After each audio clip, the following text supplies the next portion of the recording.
l'Agence du numérique et le SNI vous donnent rendez-vous pour suivre une série de 15 webinaires gratuits dans le cadre de l'action Digital Commerce. Pour les commerçants indépendants, ces webinaires sont divisés en 3 thématiques: visibilité web, e-commerce et site internet. Pourquoi une seconde édition de Digital Commerce? Parce que l'édition antérieure fut un beau succès.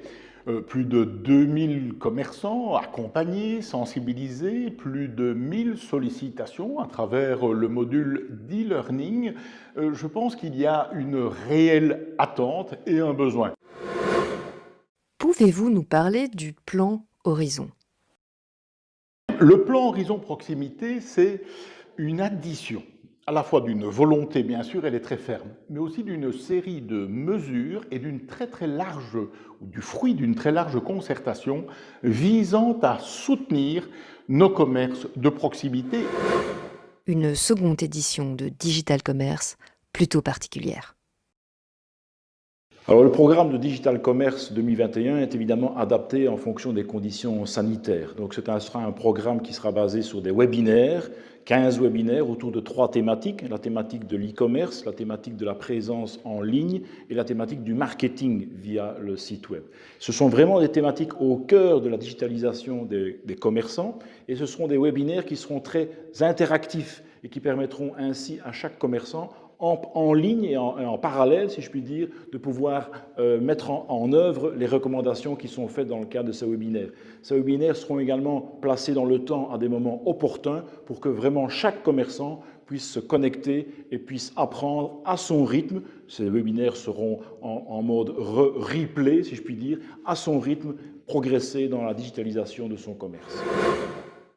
Quel rôle joue le SNI? Donc le SNI souhaite que l'action Digital Commerce soit véritablement un succès et touche au plus près l'ensemble des commerçants indépendants. Pour ce faire, il associe à cette action l'ensemble des acteurs du commerce qui touchent et qui contactent les commerçants, que ce soit les échevinats du commerce des 262 communes de l'Oalonie, mais également les associations de commerçants, les gestions centre-ville ou les ADL, les agences de développement local. Tous ces acteurs sont unis autour du SNI pour essayer de convaincre les commerçants indépendants de rejoindre Digital Commerce et donc de davantage se former au développement du digital dans leur activité et au profit de leur activité.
Bonjour, je suis heureux de m'adresser à vous dans le cadre de ces webinaires Digital Commerce. Je crois qu'ils représentent vraiment une opportunité pour vous pour progresser dans la digitalisation de votre entreprise, de votre commerce, pour saisir les opportunités du numérique et du commerce digital. Et donc, je vous souhaite vraiment un bon webinaire. Je souhaite la bienvenue à l'ensemble des participants à ce webinaire. Au nom du SNI, nous pensons qu'il est important de vous aider à davantage vous former pour exploiter le digital de manière professionnelle et ainsi vous permettre encore de surfer sur le digital et sur votre activité de commerçant au profit de vos clients.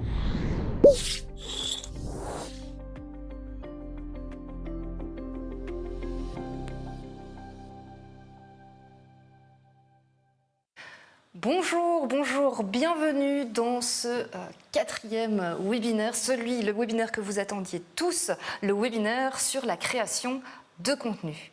Donc on va parler illustration, on va parler vidéo, on va parler son, on va parler inspiration. Donc ce seront toutes des thématiques qu'on va aborder aujourd'hui avec votre formateur préféré, Gérald Trocard. Alors, avant de commencer, comme d'habitude, on va faire un petit tour de la plateforme et un petit tour également sur WooClap. Donc, je vous invite à vous connecter sur wooclap.com/digital-commerce. Soit vous pouvez scanner également le QR code qui est à votre écran. Je vous conseille d'utiliser votre smartphone pour vous connecter au WooClap, comme ça ce sera plus facile pour interagir avec nous. Ou alors vous ouvrez un navigateur et voilà, vous tapez l'URL wooclap.com/digital-commerce. Donc je vois que vous vous connectez petit à petit, vous êtes une soixantaine. Je rappelle également que pour tout ce qui est questions, je vous invite à déposer ça dans la partie Q&R, questions et réponses de ce Zoom, de ce webinaire. Pour tout ce qui est partage d'expérience ou soucis techniques, etc., ou bavardage, clavardage, c'est dans la partie discussion de ce webinaire. Alors, on va passer à la première question de ce webinaire. Mais voilà, on voulait savoir comment vous avez appris l'existence de nos webinaires. J'attends vos petites réponses. Et pour l'instant, la plupart sont arrivés ici via leur agence de développement locale. Vous vous connectez toujours, vous êtes toujours plus d'une centaine connectés sur le WooClap et près de 200 sur ce webinaire. Donc n'hésitez pas à aller vous connecter directement sur le WooClap également. Alors on va parler sources d'inspiration dans quelques instants avec Gérald et on voulait savoir aussi quelles sont vos sources d'inspiration. Je vous laisse répondre tranquillement et je vais inviter Gérald à introduire un peu ce webinaire.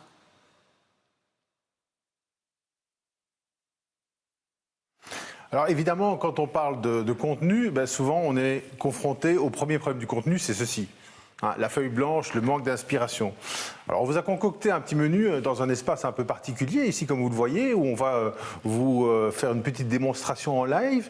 Et d'abord, au niveau des idées, on va parler des outils qui vont vous permettre d'avoir des idées par rapport aux thématiques que vous exploitez dans vos commerces, mais aussi on va parler des textes, oui, parce qu'il faut quand même écrire un peu pour les réseaux sociaux, les sites internet. On va parler images, on va parler vidéo et on va parler son, donc c'est normal qu'on soit dans un studio qui est un peu particulier ici, mais je vous rassure, on respecte évidemment les distances sanitaires et les contraintes qui sont liées. Alors on va d'abord entamer ça avec les outils pour trouver l'inspiration. Souvent, pour écrire un texte, pour faire une publication, on attend souvent le dernier moment pour trouver cette inspiration. Et ici, on va d'abord vous rappeler que si vous voulez justement un peu phaser votre communication, la répartir sur une période plus longue, il y a le calendrier des publications et le calendrier avec tout ce qui est marronnier. On l'a déjà vu dans un webinaire précédent. Maintenant, il y a aussi des outils qui peuvent vous aider, des outils connectés. Et vous savez bien, on aime vous donner des astuces avec des outils qui sont gratuits. En l'occurrence, ici, je vais vous parler de Flipboard. Alors, Flipboard, c'est un outil gratuit qui fonctionne à la fois sur Internet, mais aussi sur votre smartphone, et qui va vous permettre justement, en ayant créé un compte, de choisir toute une série de thématiques sur base notamment de mots-clés. Et vous allez avoir les publications qui vont être un peu comme dans un digest, comme ça, recentralisées dans votre Flipboard et vous allez pouvoir consulter votre Flipboard de temps en temps. D'ailleurs, c'est bien simple, même en dehors de trouver de l'inspiration, vous pouvez utiliser Flipboard pour des thématiques qui sont tout à fait privées et en dehors de votre métier. Autre outil, ça s'appelle Paperly. Encore une fois, c'est la même logique. Vous rentrez des mots-clés, vous rentrez des catégories par rapport au sujet qui vous intéresse. Et Paperly va aller glaner un peu partout sur la toile des articles, mais aussi des vidéos pour vous donner des idées par rapport à justement, c'est des thématiques qui vont peut-être vous permettre de créer du contenu, d'avoir en tout cas l'étincelle pour créer du contenu. Alors, Paperly, vous l'avez à la fois sur un smartphone, mais à la fois aussi sur votre ordinateur. Et encore une fois, vous avez une formule qui est gratuite. Dernier élément en ligne pour trouver de l'inspiration, et ce n'est pas le moindre, c'est Google Alerts. Alors je ne sais pas si vous connaissez Google Alerts, mais il suffit tout simplement d'aller sur Google et pour autant que vous ayez un thème, vous allez rentrer dans la petite fenêtre les mots-clés qui vous intéressent. Par exemple, si je mets commerce et si je mets marketing, eh bien vous allez voir déjà toute une série d'aperçus qui vont apparaître avec les mots qui ont été rentrés dans cette fenêtre. Alors le but du jeu, c'est justement de pouvoir avoir une alerte qui va venir régulièrement et qui va dire, tiens, on parle de ça pour le moment, ça peut vous donner de l'inspiration pour faire des publications, ça peut peut-être même vous donner des idées par rapport à votre commerce. Donc ça, c'est vraiment le tour de la question en matière d'outils par rapport à l'inspiration. Je pense que c'est assez important avant de passer évidemment à ce qui est texte. Et pour pouvoir justement à la fois avoir un style de comparatif, de benchmark de ce qui se fait ailleurs, mais aussi avoir justement des sources d'inspiration régulières. Alors je te propose de regarder, de jeter un œil au WooClap pour voir un peu les sources d'inspiration de nos participants ce soir. Alors, je vous partage cet écran et donc les sources d'inspiration des participants, c'est leurs produits, Internet, Instagram, le produit à vendre, ça revient, Facebook, les concurrents, la concurrence, inspiration, qu'est-ce qu'on voit d'autre? Les couleurs, Google évidemment, les collègues, les questions sur les forums, les publications sur les réseaux sociaux, etc., etc. Alors c'est vrai, il y a Pinterest aussi, je vois, la nature, pour remédier à la page blanche, comme tu disais tout à l'heure. Alors évidemment, on a cité Pinterest, c'est vrai que Pinterest c'est souvent une source d'inspiration très visuelle et qui est, on le verra dans le prochain webinaire d'ailleurs, qui est une typologie un peu particulière. Pinterest c'est un réseau social assez féminin et c'est vrai qu'on y trouve parfois pas mal de choses visuelles et puis c'est ça qui fait que visuel fonctionne bien. Et puis dans les réseaux sociaux, comme sur Internet d'ailleurs, vous pouvez rentrer toute une série de mots-clés directement sur certains moteurs de recherche ou cliquer sur des mots-clés parce que justement on y accole dièse, ce fameux hashtag, vous savez, qui va vous permettre justement de catégoriser certains mots, et bien si vous cliquez dessus, vous allez avoir d'autres publications avec ce hashtag et ça va vous donner aussi probablement d'autres idées par rapport à ça. Alors, justement, on posait la question aussi, c'est quoi le hashtag? Voilà, on vous pose la question sur WooClap. Qu'est-ce que c'est le hashtag? On vous demande ça dans WooClap. Donc, est-ce que c'est un mot-clé, une unité de poids, le symbole pour numéro placé devant un chiffre, l'association d'un croisillon et d'un mot ou groupe de mots sans espace? On vous laisse réfléchir à ça. On va déjà regarder vos petites réponses. Alors, vous pouvez aussi en sélectionner plusieurs. Je vois que la plupart ont mis l'association d'un croisillon, donc le hashtag, et d'un mot ou groupe de mots sans espace. Et en fait, on vous a fait une petite blague, ce sont toutes des bonnes réponses. Historiquement, c'était aussi utilisé comme une unité de poids, ça vient de là, dans la Rome antique. C'est aussi un mot-clé, donc c'est comme l'expliquait Gérald, c'est possible de rechercher dans les réseaux sociaux via des hashtags qui sont en fait des mots-clés accolés à un contenu. Et évidemment le symbole hashtag qui est placé devant un chiffre et qui symbolise en fait le numéro 2, 3, 4, etc. etc. Donc toutes les réponses étaient correctes. Est-ce que je t'ai appris certaines choses avec ce sondage, Gérald ? Oui, parce que toutes les réponses sont correctes, donc finalement oui. C'est vrai que le hashtag, il a quand même une particularité. Le hashtag, on le retrouve par exemple sur les anciens cadrans de téléphone, vous savez, ceux qu'on tournait, les téléphones à fil. Et donc le hashtag doit toujours être collé au mot si vous souhaitez que ce mot soit transformé en clé de recherche. C'est quelque chose de très important. Important aussi, en fonction du réseau social que vous allez utiliser, il y a des réseaux sociaux où vous pouvez trouver énormément de hashtags accolés à une publication et d'autres moins. Par exemple, sur LinkedIn, vous en trouverez 2 ou 3 par publication, pas plus. Sur Instagram, c'est l'effet inverse, vous en trouverez beaucoup. Alors, le plus simple, si vous souhaitez utiliser des hashtags dans vos publications, eh bien, c'est de simplement coller les hashtags au texte qui existe dans votre texte directement. Dans la phrase, vous mettez quelques hashtags dans des mots que vous estimez mots-clés. Ça permet d'avoir une lecture un peu plus fluide et ça évite de remettre des mots de type hashtag à la fin. Alors on va justement, puisqu'on est dans le texte, on va continuer à parler du texte, parce que vous avez maintenant l'inspiration, vous avez les sources d'inspiration, vous savez où placer vos hashtags dans les textes, mais les textes ont une structure. Alors on le verra dans un prochain webinaire pour le référencement, mais de toute façon, en règle générale, il y a quand même quelques règles de publication. D'abord, forcément, un texte, il a un titre. Et oui, c'est souvent le titre qui est le plus accrocheur et au niveau d'Internet, c'est celui aussi qui va permettre le meilleur référencement. Après, le titre, eh bien, il y a une petite synthèse qui va, grosso modo, présenter l'intérêt de lire l'article sans pour autant tout dévoiler. Ça s'appelle le chapeau. Oui, oui. Comme un chapeau, mais ça ne s'écrit pas comme ça s'écrit avec un O et un accent circonflexe, tout simplement. Et puis, évidemment, vous avez le texte. Pour rappel, quand même, on parle de texte, mais un texte est toujours plus accrocheur quand il est publié avec une illustration. L'illustration, ça peut être une photographie ou ça peut être aussi un graphisme, par exemple, une infographie, un tableau Excel, par exemple, ou une ligne du temps. Alors, dans ce texte, vous allez avoir de nouveau des intertitres, des petits titres qui vont venir rythmer votre texte et qui vont eux aussi servir à structurer la publication, mais aussi au référencement de celle-ci. Donc c'est important, titre, chapeau, et puis on a le texte avec de temps en temps des intertitres qui replacent un peu les différents paragraphes soulignés, souvent parce qu'on va justement comme ça les distinguer et ça va être plus facile pour les moteurs de recherche de trouver vos publications lorsque vous publiez un texte. Alors tu parlais des illustrations et donc on y vient et on parle du poids des mots et du choc des photos. Oui, alors ça c'est la formule de Paris Match, vous l'aviez déjà entendu, le poids des mots, le choc des photos. Ben, figurez-vous que les photos, elles ont parfois aussi un poids. Effectivement, elles ont un poids et elles ont un format.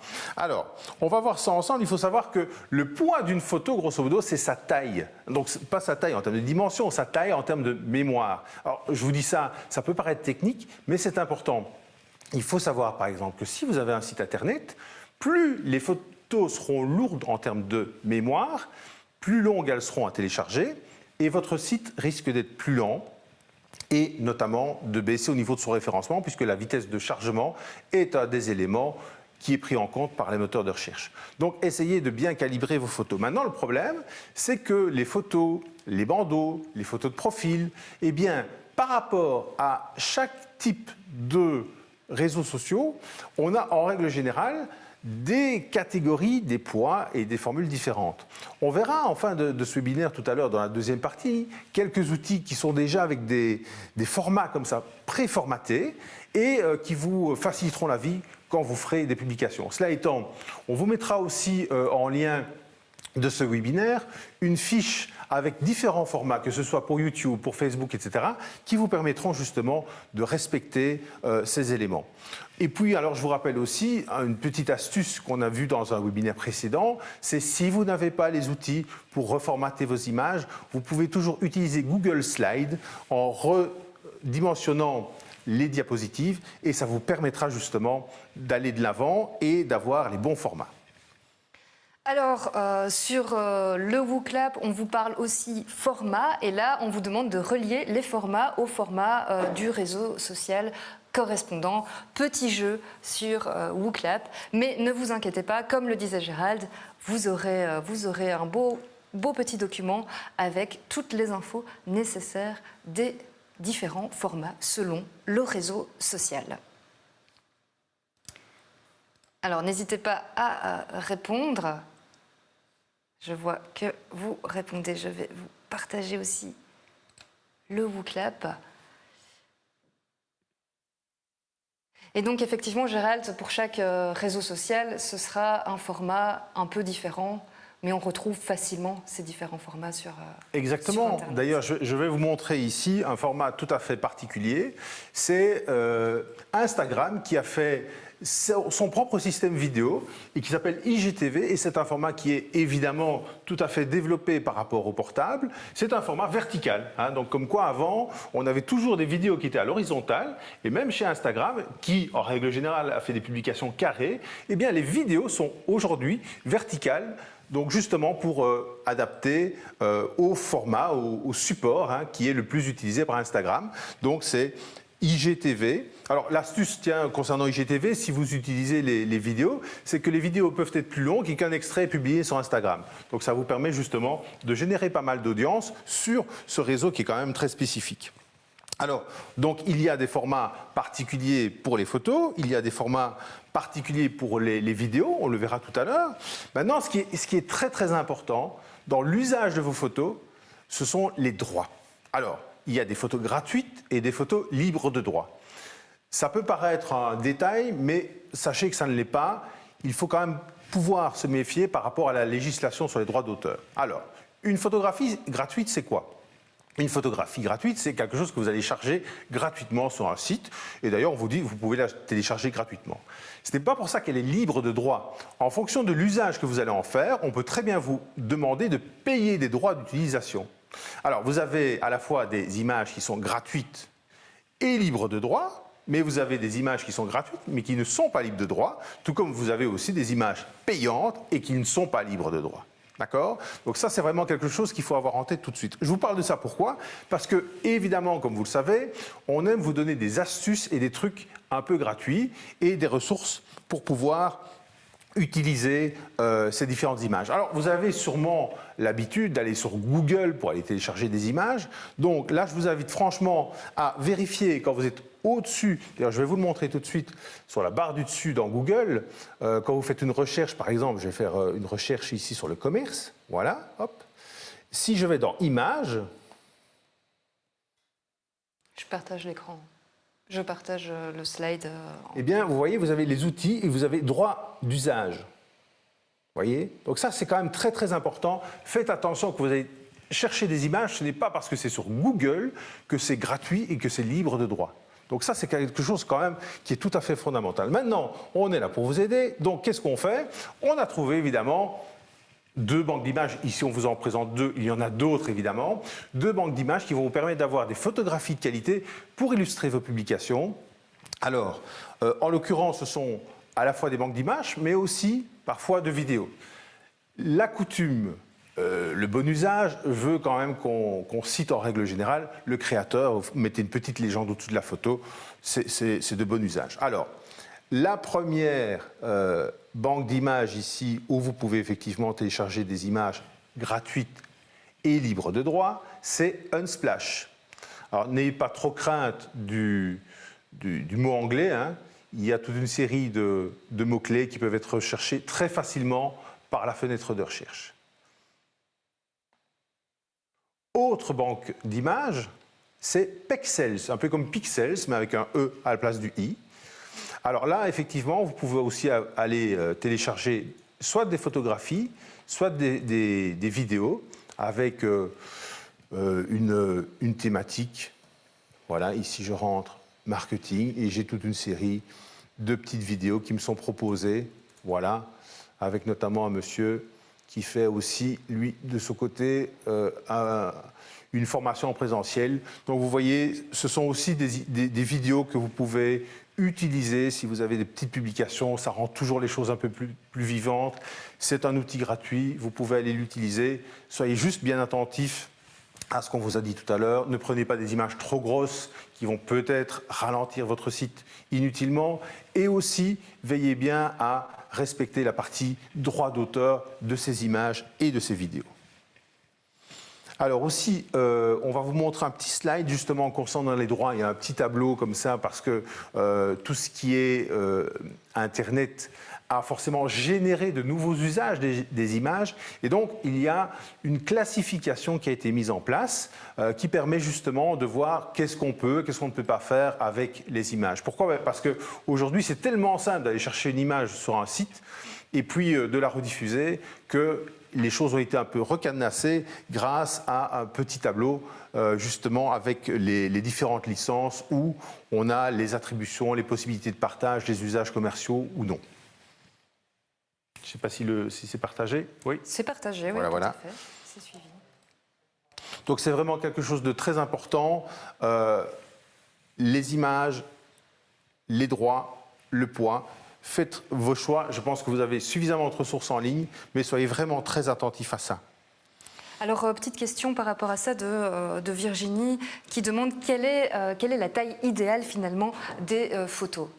Alors, la taille idéale des photos, il y a, encore une fois, donc, comme on l'a évoqué tout à l'heure, la taille idéale des photos dépend de l'usage que vous allez en faire et du réseau social que vous allez utiliser.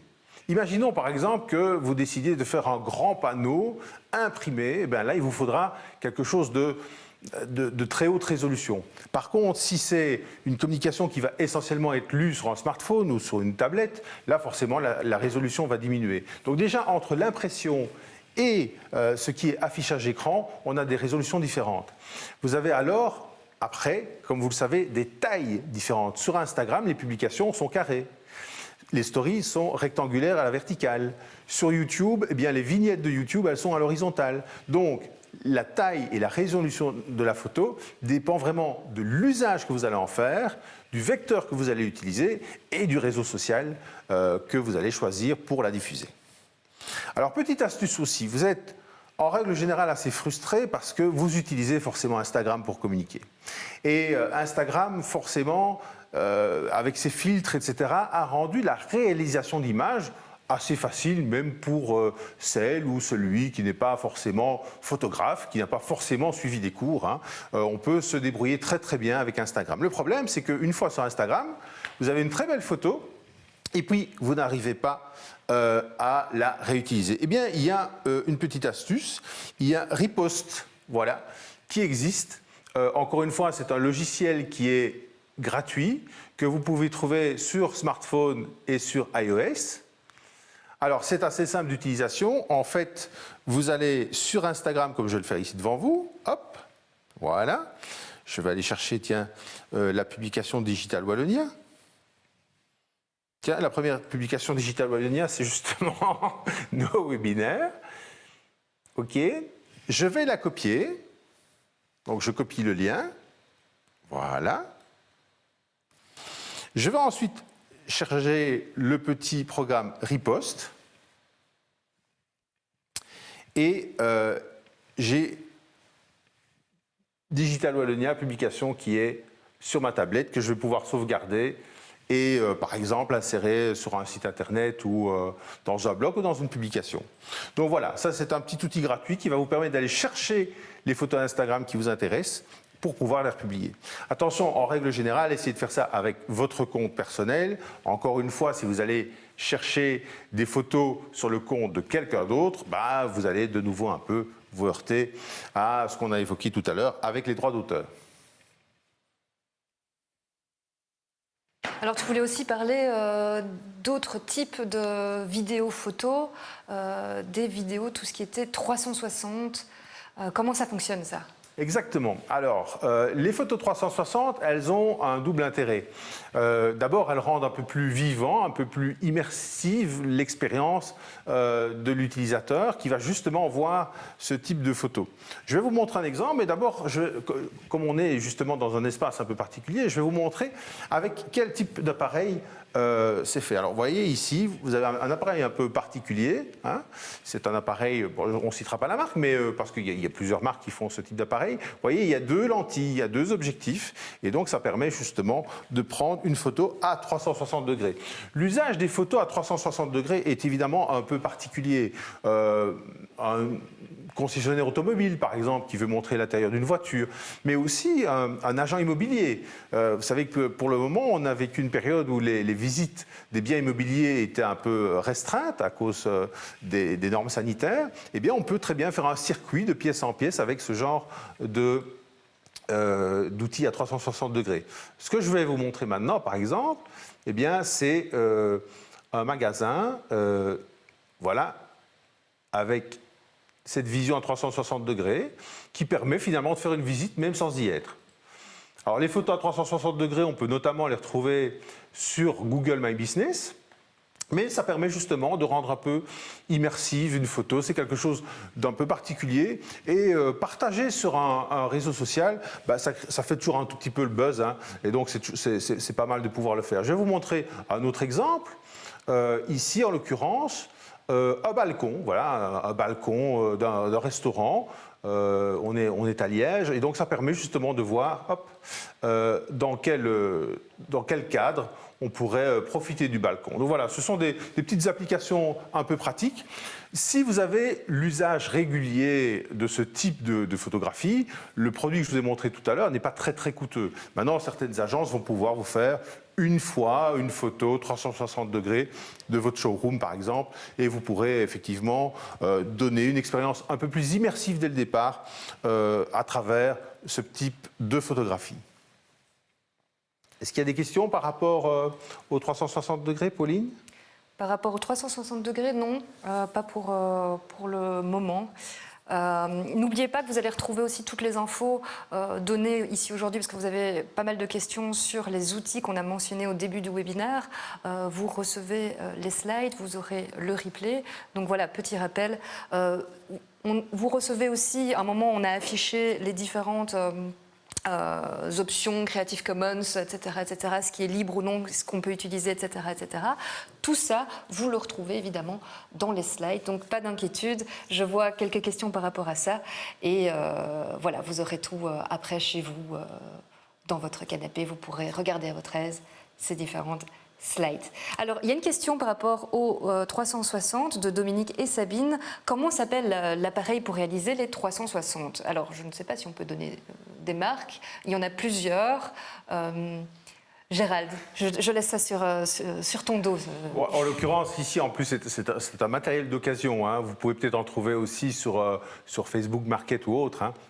En l'occurrence, ici, c'est un ancien modèle de type GoPro, mais on trouve d'autres marques qui font ce type d'appareil. Donc, ce sont vraiment, vous demandez un appareil pour faire des photos et souvent des vidéos à 360 degrés. Vous en avez quelques-uns sur le marché et ce n'est pas très coûteux. Encore une fois, quand même, c'est en règle générale un appareil qu'on acquiert quand on en a l'usage. Et puis, tant que je suis devant cet appareil et qu'on parle encore de photographie, je vais vous donner une petite astuce. Petite astuce justement de prise de photo, parce que ici on a parlé plutôt des espaces qu'on pouvait montrer avec un appareil 360 degrés, mais je vais vous parler aussi d'une autre petite astuce. Si par exemple vous voulez vendre en ligne, si vous remplissez votre boutique dans Google My Business, voire encore sur Facebook ou sur Instagram. Alors, vous n'avez pas forcément toujours des photographies de catalogue, mais par contre, vous souhaitez faire des photographies qui sont un peu neutres. Et il y a une petite astuce que je vais vous donner tout simplement. En règle générale, quand on photographie des objets pour un catalogue, on le fait souvent dans ce qu'on appelle un fond perdu, c'est-à-dire qu'on n'a pas de pli, on doit avoir quelque chose qui est assez lisse pour permettre d'avoir ce qu'on appelle un fond perdu. Hein. C'est les photographes qui utilisent ça. On a l'impression que le produit est perdu au milieu de nulle part. Ici, je vais vous donner une toute petite astuce si vous voulez commencer avec ça. Regardez bien, ici, j'ai tout simplement mis une feuille de papier assez grande, hein, ça peut être aussi une nappe en papier qui est arrondie et qui ne présente pas de plis, voyez. Et donc quand vous avez un objet comme celui qu'on a pris ici, en l'occurrence, eh bien vous avez quelque chose qui est assez sympa. Hein, on peut jouer, ici on est dans un studio télé, mais on peut jouer sur de l'éclairage, on peut décrocher le produit, l'objet, voyez. Ça peut être assez sympa d'avoir une photographie comme ça, sur un fond, parce qu'on a un fond propre, quelque chose comme ça. Alors je sais que parmi vous, il y a aussi des restaurateurs, des cuisiniers, des artisans. En règle générale, on essaie toujours aussi de décrocher l'objet. Décrocher l'objet, c'est quoi? Eh bien, par exemple, vous allez montrer une assiette, imaginons que ce soit une assiette de salaison par exemple, eh bien, vous pouvez très bien avoir une planche en bois qui est en dessous de l'assiette qui va permettre justement de décrocher l'objet et vous allez avoir des photographies de qualité. L'idée c'est que la photo puisse aussi représenter, donner une vision de ce que vous voulez faire, quelque chose d'un peu chaleureux, de ce que vous êtes en tout cas. Là, je vous ai donné un fond qui est tout à fait neutre, mais en fonction de l'environnement dans lequel vous êtes, vous pouvez très bien vous constituer un petit fond qui sera souvent le même et qui va donner aussi l'image de marque aux photographies des produits que vous photographierez et que vous diffuserez alors sur les réseaux sociaux. Alors, petite question, est-ce que c'est possible d'avoir un rendu de qualité en faisant un 360 avec son smartphone? C'est une question de Gaël. Alors Gaël et tous les autres, en fait, comme vous l'avez vu ici, on a aussi un pied. Ça, je pense que c'est important.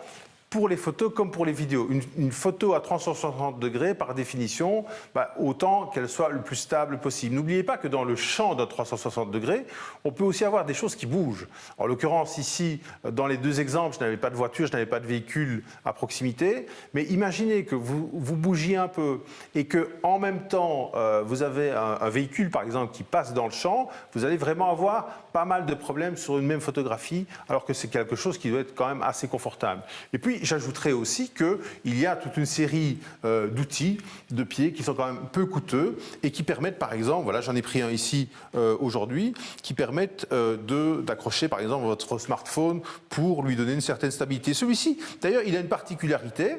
Hein, s'il y a parmi vous des gens qui veulent faire un peu du blogging ou de la présentation, eh bien, vous pouvez coincer ici votre smartphone et ici une petite tablette. Comme ça, vous avez un prompteur. Vous pouvez même lire en fait un texte pendant que vous enregistrez la vidéo. Donc vous voyez, il y a vraiment toute une série d'outils qui sont maintenant en place pour vous permettre de faire des choses convenablement, mais toujours essayer au niveau des photographies d'avoir plutôt de la stabilité. Je vais vous donner un autre exemple tout à l'heure avec les vidéos d'ailleurs. Je vous donnerai un autre exemple sur la stabilité. C'est quand même assez important d'avoir des petites astuces comme ça qui vous permettent d'avoir un travail de qualité et qui ne coûte vraiment pas cher. Alors tout à l'heure, tu parlais de fond perdu, de fond blanc pour photographier. Est-ce que c'est intéressant d'avoir un fond vert? C'est aussi une question qui est apparue. Est-ce que photographier sur fond vert peut être intéressant ou pas, ou voilà. Alors, imaginons par exemple, je vais prendre un cas concret. Vous vendez des maillots de bain et aujourd'hui, vous souhaitez commencer à photographier les maillots de bain qui sont dans votre magasin. Vous allez demander à un mannequin de venir. Vous aurez peut-être un fond blanc, ce sera pas forcément très sympa, et si vous allez dehors, je pense que le soleil n'est pas vraiment au rendez-vous, ça ne donnera pas envie. Si vous avez un fond vert, effectivement, vous allez pouvoir changer le fond régulièrement, de manière telle, par exemple, à positionner votre mannequin sur, entre guillemets, une plage, entre guillemets, sous des palmiers, entre guillemets, à côté d'une piscine. Regardez Pauline, par exemple, aujourd'hui, elle est sur un fond vert. Et on aurait très bien pu... malheureusement, non, on n'a pas mis de plage, ni de piscine, ni de palmiers. C'est un peu dommage, mais on y réfléchira pour la prochaine fois. Donc, si vous avez l'usage, encore une fois, ce n'est pas très coûteux. Vous avez vraiment des roll-ups maintenant au fond vert qui vous permettent de bien travailler. N'oubliez pas une chose quand même, c'est qu'il faut le fond vert, mais il faut quand même un peu d'éclairage. Donc, s'il y a des problèmes d'éclairage par rapport à un fond vert, la qualité risque de ne pas être au rendez-vous, mais vous pouvez utiliser un fond vert effectivement pour changer ce fond, tant pour la vidéo que pour la photographie. Et petite autre question, est-ce que tu as des conseils pour éviter les reflets? Alors là, on parle de comment faire une photo d'une bouteille en verre, mais ça pourrait être les lunettes, ça pourrait être d'autres situations. Comment éviter les reflets en photographie? Alors, en règle générale, déjà, on essaye d'éviter les éclairages directs. Donc, moins on a d'éclairage direct, moins on risque d'avoir des reflets. C'est très difficile, par exemple, de photographier de près ce qu'on appelle un packaging, par exemple, je sais pas moi, un plat préparé qui est sous vide. Vous allez toujours avoir du reflet avec l'étiquette. Alors, une petite astuce, c'est d'utiliser une gomme. Oui, vous prenez bêtement une gomme et vous allez commencer à un peu gommer la partie qui a des reflets. Là, vous allez avoir quelque chose de mat. Donc, évidemment, il ne faut pas faire des gros dépôts de gomme sur la partie en plastique qui reluit. Mais ça, c'est un élément élément qui va vous permettre justement de gommer un peu ça. Autre élément, vous prenez du papier, style du papier blanc, du papier de cuisine, vous voyez, du papier sulfurisé mais blanc, et vous pouvez le mettre aussi sur la lampe. C'est une astuce qui est aussi utilisée par les photographes d'ailleurs, qui fait du reflet. Là aussi, vous allez diminuer l'éclairage direct et la entre guillemets brutalité entre l'éclairage et la partie qui reluit. Autre question ? Pour le moment, ça va. Il y avait des questions précédentes, mais sur notamment les formats. Mais je me répète, vous aurez toutes les infos détaillées par rapport au format et aux réseaux sociaux. Il y a une question qui vient d'arriver sur les lightbox. Qu'est-ce que tu en penses bien à utiliser ou... Alors, les lightbox, c'est très bien utilisé. En fait, le petit système qu'on a mis ici, c'est le lightbox, c'est un site de lightbox low cost. Effectivement, encore une fois, si vous avez l'usage et si vous faites régulièrement des photographies, les lightbox, c'est quelque chose de très bien parce que justement, la lumière est diffuse. Elle va justement être gommée par le tissu. C'est quelque chose de... qui est justement réalisé exprès pour gommer un maximum de reflets et ça va vous permettre de faire des photographies que vous allez pouvoir aussi mettre dans votre catalogue, que ce soit sur Google My Business, sur Facebook, sur Instagram ou même sur votre site internet. D'ailleurs, dans certains lightbox, on a aussi des fonds verts ou bleus qui permettent encore une fois, un peu comme pour le fond vert vidéo ou photo qu'on évoquait tout à l'heure, qui permettent encore une fois de décrocher l'objet et de changer son fond avec un autre visuel. Et pour les photos, le fond vert, est-ce qu'il y a des applications spécifiques pour directement changer le fond vert Oui, il y a aussi des applications un peu gratuites. Enfin, elles sont gratuites, mais vous savez bien que quand il y a une application gratuite sur un smartphone, il y a de la publicité qui est liée. Mais il y a effectivement, si vous voulez commencer à tâter du fond vert, des applications gratuites sur les smartphones, sur les tablettes. Et les fonds verts maintenant sont assez peu coûteux. C'est parfois des toiles tendues qui ne vous permettent pas de vous prendre 2 pieds devant, mais qui vous permettent par exemple de vous prendre en partie. Donc vous pouvez tester ça, mais n'oubliez pas une chose, fond vert, bon résultat, c'est aussi de la lumière qui va permettre de décrocher la personne. Vous ne pouvez pas être trop près parce que sinon vous avez un style de halo vert qui se marque autour de vous. Et donc voilà, c'est une bonne chose. Ça s'utilise de plus en plus, c'est toujours plus démocratique. On l'a vu, même la photographie 360 degrés. On a ici, on le verra tout à l'heure, une petite caméra qui filme en 4K, qui est aujourd'hui accessible à tout un chacun et qui est quand même utilisée par des émissions de télévision. Donc effectivement, allez-y, si vous avez l'usage, n'hésitez pas, ça vaut vraiment la peine, mais renseignez-vous bien. Donc fond vert, c'est aussi un peu d'espace. Vous ne pouvez pas faire ça dans un espace qui est trop restreint pour justement pouvoir avoir de la lumière et pouvoir avoir un contenu de qualité. Et oui, il y a des logiciels à la fois sur les smartphones, à la fois sur les ordinateurs qui vont vous permettre de remplacer ce fond vert par de la vidéo ou par une photo. Alors, je vois que dans les questions-réponses, certaines personnes partagent des applications, notamment pour le fond vert, pour gommer le fond vert sur smartphone. N'hésitez pas à partager aussi vos bons plans, vos applications. N'hésitez pas à le mettre plutôt dans le chat pour que ce soit aussi accessible à tout le monde et envoyé à tout le monde, les panélistes et autant les participants. Alors, je propose qu'on lance un autre WooClap. Et dans cette question, on vous demande, tiens, vous, qu'est-ce que vous avez comme matériel audio-visuel? Est-ce que vous avez juste un smartphone avec une caméra quand même, peut-être que vous avez un appareil photo numérique, une caméra 360, peut-être une action cam. Alors au niveau du son, est-ce que vous avez une oreillette pour smartphone, un micro pour smartphone, ou peut-être rien de tout ça? On vous pose la question, et si vous avez autre chose qui n'est pas mentionné dans ce WooClap, n'hésitez pas aussi à le mettre finalement dans le chat. Aujourd'hui, tu vas nous montrer plusieurs outils. Donc, tu nous as déjà montré l'appareil qui fait des photos 360, mais également un appareil photo numérique. On aura une action cam, on aura différents micros également qu'on verra, qu'on pourra adapter aussi sur smartphone. Alors, je regarde un petit peu le WooClap et je te partage les résultats. La plupart ont un smartphone et ça, on expliquera après voilà, toutes les choses qu'on peut déjà faire avec un smartphone. 39% des répondants ont également un appareil photo numérique. 13% ont une oreillette pour smartphone, 12% ont un micro pour smartphone et 2% de personnes n'ont rien de tout ça. 13% ont aussi une action cam style voilà, GoPro, on va quand même citer, c'est très très connu. Donc voilà.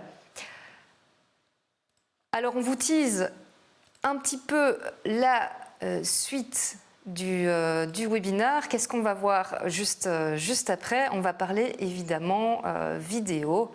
Je vais vous partager ça également, l'agenda de ce webinaire. Voilà. Voilà. Donc on a déjà vu tout ce qui était illustration, on trouvait des images. Et juste après, on verra davantage encore la vidéo avec des démonstrations de Gérald. Je vous propose qu'on fasse une petite pause et on se retrouve dans une petite dizaine de minutes.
Le numérique a investi toutes les strates de la société.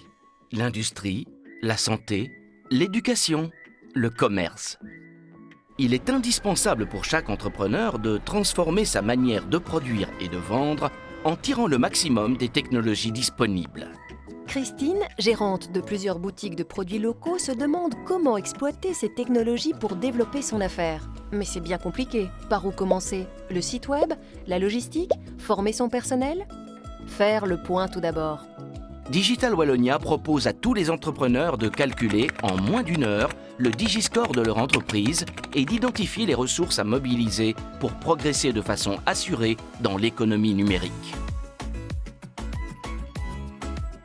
Christine se réjouit de voir que le niveau de maturité numérique de Wallodelis est globalement proche de la moyenne des entreprises wallonnes. L'analyse plus fine montre qu'elle est en effet dans la moyenne pour son équipement et pour la gestion de ses processus. Sa stratégie commerciale est un peu supérieure, mais elle doit surtout envisager d'améliorer la gestion de ses ressources humaines, probablement par des formations ou plus de collaboration numérique. Ses concurrents dans le commerce sont en moyenne plus faibles, sauf pour la gestion des ressources humaines. Vis-à-vis de l'Oreca, Wallodelis est clairement plus avancé. Par contre, en comparant aux autres entreprises de la même classe de taille, Christine prend conscience des progrès que son entreprise pourrait encore réaliser. Comment y parvenir ? De nombreuses pistes sont proposées dans les ressources et cette liste est appelée à évoluer grâce aux partenaires du Digiscore. Bien sûr, les chèques entreprises, mais aussi la liste de prestataires référencés sur Digital Wallonia, des pistes de formation ou encore des vidéos sélectionnées pour mieux comprendre les enjeux de la transformation numérique. Avec ce rapport, Christine peut à présent imaginer de nouvelles pistes pour poursuivre la transformation numérique de son commerce. Elle pourra aussi l'examiner avec ses partenaires de développement économique. Le Digiscore, savoir où j'en suis aujourd'hui pour mieux exploiter le numérique dès demain. Aussi sur tablette et smartphone.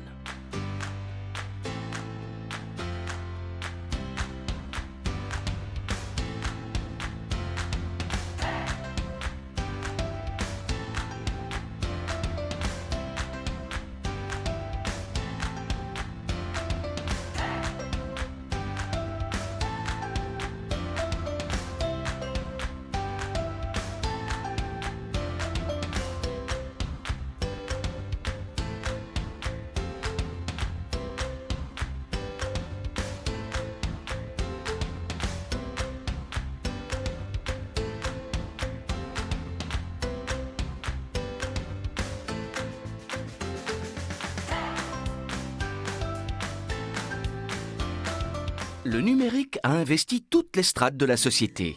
L'industrie, la santé, l'éducation, le commerce.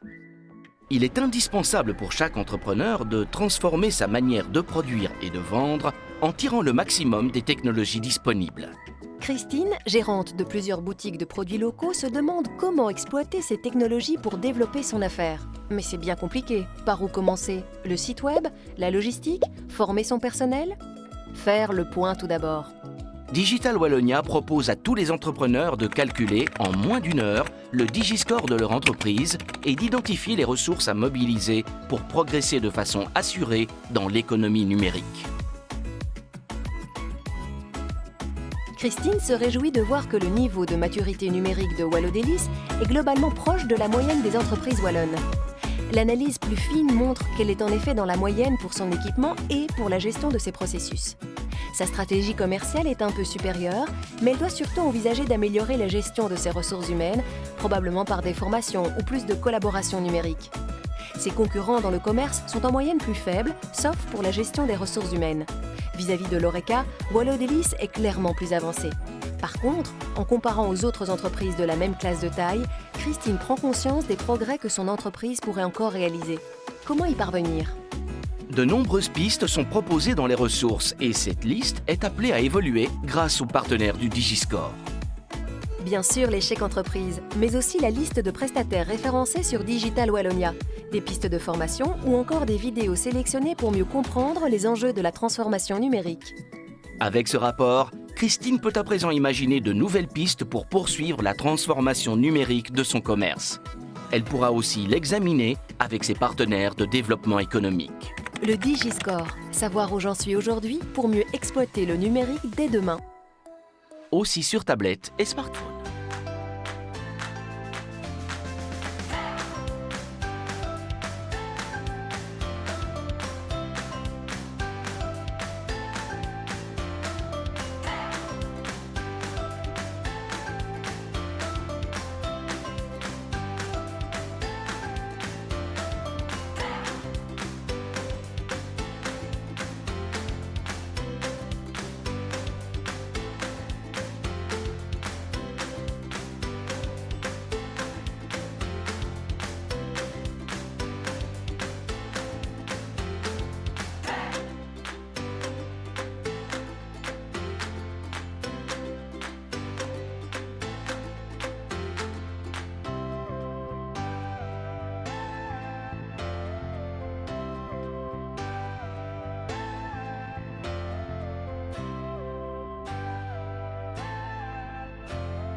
Rebonjour, bienvenue à tout le monde.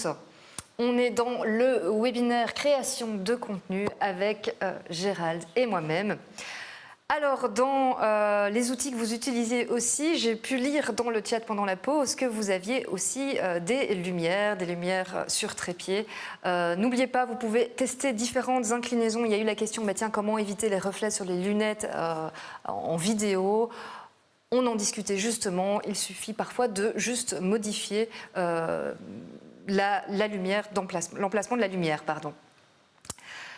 Alors, vidéo, mais parfois on va chercher directement les vidéos toutes faites et là, Gérald va nous partager des outils, des banques d'images, mais des banques d'images vidéo. Alors effectivement, on a dit tout à l'heure de Pexel, cette banque d'images qui vous proposait gratuitement à la fois des photographies pour illustrer vos publications, mais aussi des vidéos. En l'occurrence, là, on est dans un schéma qui est gratuit, mais il y en a d'autres. En l'occurrence, ici, je vais aller sur Video Hive, vous voyez. Donc, quand vous allez sur ce site internet, je peux peut-être augmenter un peu la taille, comme ça vous verrez mieux. Eh bien, vous avez à la fois la possibilité d'avoir, par exemple, si vous faites un peu de montage, des petites mises en page, entre guillemets, vidéo qui sont déjà disponibles. Et puis alors, vous avez toute une série d'extraits de différents types. Vous voyez, c'est industriel, c'est de la nature, c'est aussi des incrustations que vous pouvez avoir. C'est ici du... Allez, on peut utiliser des fonds aussi. Vous avez des fonds, par exemple, justement, on parlait de fonds verts, on peut en avoir quelques-uns. Donc vous avez des petits extraits que vous pouvez aller télécharger pour votre usage. Ce sont des éléments qui sont à ce moment-là professionnels. Donc vous avez la possibilité, évidemment, vous, de créer, et on a bien entendu que, visiblement, vous êtes déjà bien équipé puisqu'on parle aussi de l'aide, etc. Et c'est vrai qu'en règle générale, le matériel s'est très fortement démocratisé. Aujourd'hui, vous imaginez un smartphone peut parfois filmer avec une résolution de 4K, ce qu'on n'imaginait même pas, à la limite, avec des caméras de télévision il y a une vingtaine d'années. Donc c'est assez amusant. Alors évidemment, quand on filme, on a aussi besoin de matériel. Et donc, je n'ai pas été mettre du bazar ici dans le studio, mais simplement vous rappeler peut-être quelques astuces et vous donner quelques astuces pour la vidéo. Alors la vidéo, encore plus que pour la photo 360, nécessite souvent un pied, parce que ça va vous donner de la stabilité, etc. Mais il y a peut-être d'autres astuces à connaître. Un exemple. Quand vous prenez, je vais prendre ici ma tablette, je ne sais pas si vous avez remarqué, mais souvent vous avez les boutons, et c'est pareil avec un smartphone, les boutons de zoom qui sont à proximité de l'objectif. Donc ça, c'est déjà une première spécificité. Puis il faut tenir sa tablette, et en règle générale, jouer avec le zoom, c'est pas très pratique. Donc il vaut mieux souvent utiliser par exemple son smartphone ou sa tablette pour aller en avant et en arrière par rapport à ce que vous filmez. Donc c'est quand même beaucoup plus stable d'aller en avant et en arrière sans zoomer. D'ailleurs, c'est bien simple par rapport à ça. Si on prend par exemple cette petite caméra, alors on ne va pas de nouveau citer la marque, parce que sinon on va avoir l'impression qu'on vous donne un webinaire sponsorisé. Mais en l'occurrence, sur ce type de caméra, qui, comme je le disais tout à l'heure, est utilisé dans des émissions tout à fait professionnelles, eh bien, il n'y a pas de zoom. Il n'y a pas de zoom parce que justement, on a tendance à aller de l'avant en arrière et on a une caméra qui est stabilisée. D'ailleurs, aujourd'hui, si vous marchez avec ça, vous allez avoir quelque chose de très fluide parce que la correction par rapport au pas que vous imprimez à la vidéo, eh bien, elle est corrigée par cette petite machine qui filme quand même avec une résolution très suffisante et avec des réglages automatiques, notamment au niveau de la luminosité.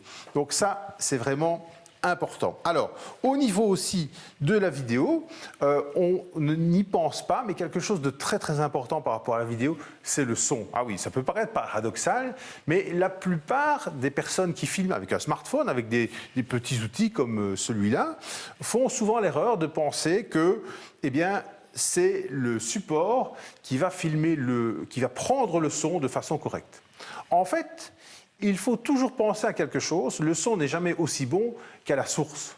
Or, si par exemple, là, on fait le test. On est dans une pièce, on est séparé avec Pauline, et je vais demander à ce qu'on coupe mon micro pendant un certain temps, et vous allez quand même m'entendre parler. Est-ce que vous entendez la différence? Vous voyez? Vous entendez la différence, ça veut dire qu'il y a maintenant un écho, parce que le micro est trop loin. Si Pauline me filmait avec son smartphone, c'est ce type de son que vous entendriez. Alors maintenant, on va rallumer mon micro et vous entendez la différence de qualité parce que justement, ici, on est de nouveau près de la source sonore. Donc c'est quelque chose d'assez fondamental. Alors, comment est-ce qu'on fait quand on a ce petit outil et qu'on doit en même temps capter son son? Eh bien, on prend son smartphone, qu'on met en poche, et on va pouvoir brancher dessus un micro tout à fait professionnel grâce à des petits adaptateurs. Alors, j'ai un peu de bazar ici, mais je vais vous montrer ceci, voilà. Ça, c'est un micro de type professionnel, c'est un micro-cravate, plus ou moins comme celui que je porte aujourd'hui. Et d'ailleurs, si vous voyez son embout, vous voyez sa connectique ici, c'est ce qu'on appelle une prise Canon, c'est un peu particulier. Et donc ça, c'est souvent pour du matériel professionnel. Alors, vous n'êtes pas obligé d'aller acheter des choses très chères. Voilà un petit outil qui fonctionne avec une petite pile, parce que parfois ce genre de micro doit être alimenté. Et vous avez un réglage à la fois de volume. Vous pouvez plugger ceci dans votre appareil et alors vous avez un adaptateur à mettre par rapport à votre smartphone ou à votre petite caméra, ou bien alors encore à votre appareil photo. Et dans les appareils photo, puisqu'on y est, eh bien vous avez de plus en plus des appareils photo avec ce type d'écran. Vous voyez l'écran qui justement se retourne vers vous de manière telle à vous permettre de voir ce que vous filmez quand vous vous adressez à la caméra. Alors encore une fois, si vous vous filmez, vous mettez ça sur un pied, vous voyez ce que vous contrôlez et vous avez le son qui doit être pris sur vous de manière telle à avoir un son de qualité. Ça, c'est vraiment les petites astuces en matière de vidéo. Alors peut-être, avant de continuer, fais quand même un petit tour des prix, de plus ou moins, hein, de ce que tu nous montres, pour avoir une idée. Alors, ici, dans tout ce qu'on a montré, puisqu'on demande les prix, on va peut-être repartir sur la petite caméra 360 degrés, dont on n'a pas évoqué le budget tout à l'heure. Hein. On est grosso modo entre 300 et 400 euros en criant fort, hein, parce qu'il y a plusieurs types, plusieurs marques. Ici, on est peut-être avec une petite quarantaine d'euros. Même pas, je pense qu'on est un peu en deçà. Alors ici, évidemment, les appareils photo, ça dépend de la résolution du type d'appareil photo et autres. Ça, vous connaissez un peu les prix aussi bien que moi. Hein. Ce n'est pas un gros appareil, j'en ai pas l'usage. Hein. C'est pour faire une petite vidéo. Et ceci fait quand même du 4K. La petite GoPro, c'est même plus le dernier modèle. Là encore, si vous voulez retrouver ça, vous en trouvez sur les places de marché en ligne, d'occasion, etc. Franchement, là, vous allez peut-être en trouver pour 150 euros, mais il y a des modèles qui sont encore bien plus bas et qui font quand même le job, peut-être avec un peu moins d'endurance au niveau de la batterie. Donc ça, il faut peut-être vous méfier au niveau de la batterie, mais vous avez ce qu'il faut avec ça. Et puis alors, il y a toute une série de petits supports à moins de 10 euros qui vont vous permettre justement d'adapter à un pied une tablette, un smartphone. Alors, si vous êtes un cran au-dessus, vous avez aussi des micros de ce type pour faire des interviews, si vous interviewez des personnes, par exemple, dans le cadre d'un blog. Et puis alors, là, on est un peu plus loin déjà dans la qualité et dans l'usage, avec ce type d'appareil qui est quasi professionnel, qui permet à la fois d'enregistrer une conférence avec ces deux micros et aussi de plugger un micro-cravate, comme je l'ai montré tout à l'heure. Et donc, vous reprenez le son ensuite et vous le collez, entre guillemets, à votre vidéo. Donc, tout ça fonctionne évidemment avec des cartes mémoire standards, comme vous les trouvez dans le commerce. Alors, petite question, comment tu combines le tout? Est-ce qu'on sait par exemple mettre un micro sur la GoPro? Alors, on sait, mais il y a des adaptateurs, grosso modo, pour tout. Puisque vous savez bien que les fabricants, notamment de GSM, ils ont justement l'art de changer toujours la connectique. C'est grosso modo pareil pour ces différents éléments-là. Il vous faut des adaptateurs de ce type-là. J'en ai d'autres. Hein. Je n'ai pas fait ici un répertoire ou une collection d'adaptateurs. Mais oui, globalement, il y a des adaptateurs pour tout. Sur un téléphone, par exemple, sur un appareil photo comme celui-ci, si on regarde, on va avoir à la fois des connectiques tout à fait professionnels type HDMI et des connectiques justement pour le son. Donc vous avez maintenant des facilités. Voilà, je vais vous les montrer ici. Voilà. Ici, on est vraiment avec une prise jack au niveau du son. Ici, on a une prise USB, une prise HDMI. Hein. Ce sont un peu les prises que vous trouvez aussi pour vous brancher sur votre télévision. Et vous avez de plus en plus d'appareils qui aussi offrent une connectique Wi-Fi. C'est-à-dire que la GoPro, ici, vous allez pouvoir voir ce qu'elle filme sur votre smartphone ou sur votre tablette. Ça va jouer un peu les moniteurs, si vous voulez, les écrans de contrôle. Et donc, ça vous permet aussi d'avoir une meilleure vision de vos réalisations vidéo.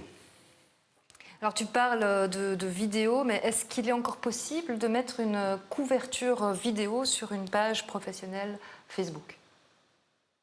Une couverture vidéo, une couverture animée? Oui. Exactement. Oui, tout à fait, oui, bien sûr. Sur les pages Facebook. Alors, évidemment, il faut bien faire la différence entre profil et page. Hein. On l'a déjà vu, enfin, on va revoir tout ce qui est réseaux sociaux, justement, dans le prochain webinaire, ça tombe bien. Et on reparlera justement des différentes adaptations par rapport à ça et comment habiller de façon spécifique les différentes pages. Et donc, encore une fois, attention, profil et page sont des éléments séparés. Par contre, on verra à la fin de ce webinaire un ou deux logiciels qui vont justement vous permettre de travailler à la fois l'aspect visuel en intégrant des vidéos dans, par exemple, des bandeaux ou des stories. Alors, au niveau des questions, n'oubliez pas de les mettre plutôt dans la partie questions que dans le chat. Il y a encore une question par rapport au son. Est-ce que les micro-cravates avec les fils, c'est pas dérangeant quand on filme avec son smartphone, qu'on a ce micro-cravate? Oui, mais non, voilà. Donc, je vous réexplique. Donc, en fait, voilà, moi, si je prends le micro-cravate ici ou si je le branche sur un smartphone, ce que je ne vais pas faire, puisque donc, ils seront là sur la table, je vais prendre le micro-cravate que je vais brancher à mon smartphone, que je vais garder dans ma poche. Donc je serai tout à fait libre et par exemple ce sera quelqu'un en face de moi qui aura ou bien un pied, hein, un pied vidéo sur lequel sera la caméra et donc moi je serai tout à fait libre par rapport à ça. Donc j'ai le son qui est enregistré ici et puis je l'ai fait coïncider après dans ma vidéo pour avoir un son de qualité tout à fait convenable. Maintenant après vous avez aussi des systèmes un peu plus coûteux hein, qui permettent justement d'envoyer sans fil le son vers la caméra sur un appareil photo ou vers une petite caméra. Donc là c'est quand même un peu plus cher. Il faut avoir l'usage encore une fois, hein, ce type de matériel, si vous en avez l'usage, ça vaut la peine de faire l'investissement. Si c'est quelque chose de tout à fait ponctuel ou si vous voulez essayer, ben, il vaut mieux d'abord peut-être essayer avec le matériel d'un ami ou de quelqu'un d'autre avant d'en faire l'acquisition. Alors, petite question aussi, tu parles de, voilà, en post-production, relier le son à la vidéo qu'on aura pris. Est-ce que tu as des conseils par rapport aux différents logiciels ? Alors, on verra dans un prochain webinaire comment monter une vidéo sur son smartphone, hein, même si le smartphone c'est peut-être parfois un peu petit, c'est peut-être mieux de le faire sur une tablette. Mais en fait, coïncider le son, c'est de là que vient le fameux...